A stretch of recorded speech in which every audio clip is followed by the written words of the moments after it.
Бүгінгі Абжат клубы бұл халқымыздың біртуар ұлы Ақжан Машанов атамыздың 2006 жылы ЮНЕСКО болып 100 жылдығын тойлаған. Сол кісінің құрған Әл-Фараби клубының заңды мұрагері, мынау Лұқпан Сыдықов ағамыздың қазыту проректоры кезінде 70 жылдары осы университетте ұлттық рухтың иісі де жоқ кезде құрған Бәйшешек атты әдеби бірлестіктің соның мұрагері. Құдайға шүкір, бізде техникалық жоғарғы оқу орындарының алдыңғы сапында тұрған университетіміздің осындай тамаша рухани дәстүрлері үзілмей келе жатқандығын атап өтуіміз керек.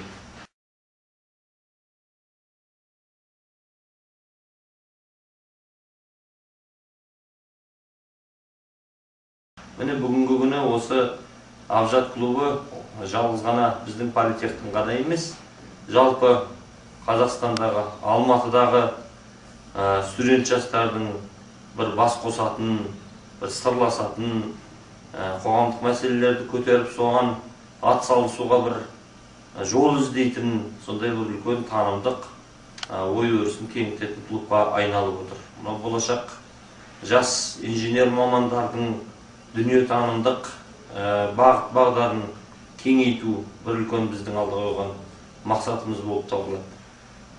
Халқымыздың төл дүниетанымының негізінде мынау этнопедагогика деген ұғым бар.